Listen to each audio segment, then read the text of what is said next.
Assalamualaikum warahmatullahi wabarakatuh.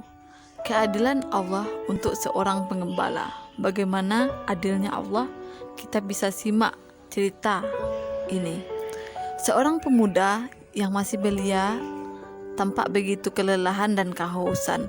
Maka tatkala tiba di suatu fase yang bening airnya dengan tanaman rindang di sekelilingnya, penunggang kuda itu menghentikan kudanya dan turun di tempat tersebut. Ia berbaring lalu meletakkan sebuah bungkusan di sampingnya. Matahari sangat terik, namun di situ amat teduh, sehingga tanpa sengaja ia tertidur pulas setelah memuaskan dahaga dengan minum air bening di fase tadi. Ketika ia terjaga, matahari mulai condong. Ia sedang mengejar waktu karena ibunya sakit keras. Tampaknya ia anak orang yang kaya raya, terlihat dari pakaiannya yang mewah dan kudanya yang mahal. Dengan tergesa-gesa, ia melompat ke punggung kuda dan bungkusannya tertinggal karena ia hanya berpikir untuk sesegera tiba di rumah menunggui ibunya yang sedang sekarat. Bapaknya sudah meninggal dibunuh orang beberapa tahun yang lalu. Tidak lama setelah ia meninggalkan tempat tersebut, seorang penggembala lewat di tempat tersebut.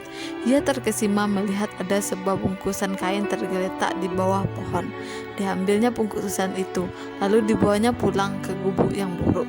Alangkah gembiranya hati si anak gembala tersebut tatkala melihat bungkusan tersebut. Ternyata isinya emas dan perak yang sangat berharga. Ia yatim piatu dan masih kecil, sehingga penemuan itu dianggap sebagai hadiah baginya.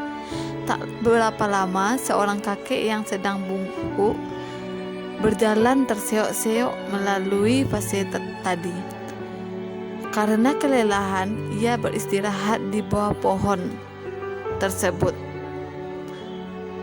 Belum sempat ia melepas lelah, anak muda penunggang kuda yang tertidur sebelumnya di bawah pohon tadi datang hendak mengambil bungkusan yang tertinggal. Tatkala ia sampai, alangkah terkejutnya pemuda tersebut melihat bahwa di pohon tersebut tidak lagi menemukan bungkusan kain, yang tampak hanyalah seorang kakek. Maka pemuda itu dengan suara keras bertanya kepada si kakek, "Mana bungkusan yang tadi di sini?" "Saya tidak tahu," kata kakek gemetar. "Jangan bohong," bentak si pemuda. "Sungguh saya tiba di sini tidak ada apa-apa, hanya kotoran kambing," jawab si kakek. "Kurang ajar, kamu mempermainkan aku. Pasti engkau yang mengambil bungkusanku dan menyembunyikannya di suatu tempat. Ayo kembalikan." Bungkusan itu diambil dari kawanku sebagai warisan yang telah dititipkan ayahku kepadanya untuk diserahkan kepadaku kalau aku sudah dewasa, yaitu sekarang ini. "Kembalikan," lanjut si pemuda. "Sumpah Tuan, saya tidak tahu," sahut kakek tersebut makin ketakutan. "Kurang ajar, bohong, aku serahkan kembali. Bila tidak, ayo serahkan kembali. Bila tidak, tahu rasa nanti," hardik pemuda tadi. Karena kakek itu tidak tahu apa-apa, maka ia bersikeras tidak melihat bungkusan tersebut. Si pemuda tidak bisa mengendalikan kemarahannya lagi. Dicabutnya pedang pendek dari pinggangnya dan akhirnya kakek tadi dia dibunuhnya. Setelah itu ia mencari kesana kemari mencari bungkusan yang ia tinggalkan, akan tetapi tidak menemukan. Setelah itu ia naik ke punggung kuda dan memacunya ke rumahnya dengan perasaan marah dan kecewa. Berita ini ditanyakan kepada Nabi Musa oleh salah seorang muridnya. "Wahai Nabiullah, bukankah cerita tersebut justru menunjukkan ketidakadilan Allah?" "Maksudmu?" tanya Nabi Musa. "Kakek itu tidak berdosa tetapi menanggung malapetaka yang tidak patut diterimanya. Sedangkan si anak gembala yang menggantungi harta tadi malah bebas, tidak mendapatkan balasan yang setimpal. Menurutmu Tuhan tidak adil?" ucap Nabi Musa terbelalak. Masya Allah, dengar baik-baik latar belakang ceritanya.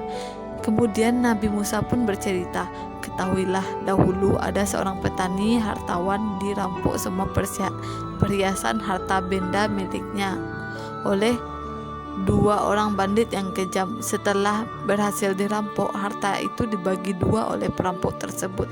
Dalam pembagian harta rampokan tersebut terjadi kecurangan oleh salah seorang bandit yang tamak, sehingga harta rampokan tersebut dikuasainya sendiri setelah membunuh kawannya.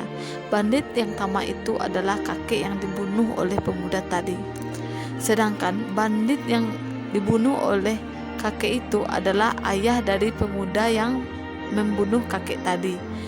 Di sini berarti nyawa dibayar nyawa, sedangkan petani yang wartawan itu adalah ayah dari si pemuda gembala tadi yang mengambil bungkusan kain tadi. Itulah keadilan Tuhan, harta kekayaan telah kembali kepadanya yang berhak, dan kejahatan dua bandit tadi telah memperoleh balasan yang setimpal. Meskipun peristiwanya tidak berlangsung tepat pada masanya. Refleksi hikmah, marilah kita melihat sejenak ke belakang, ke masa lalu. Apakah kita pernah melakukan sebuah kesalahan? Minta maaflah dan carilah ridho dari orang yang pernah kita zalimi. Mungkin bukan kita yang merasakan dampak buruk kesalahan kita, bisa jadi anak kita ataupun cucu kita. Apapun yang sudah kita lakukan, entah itu adalah sebuah kebaikan ataupun sebuah keburukan, pasti akan ada balasan yang setimpal bagi para pelakunya.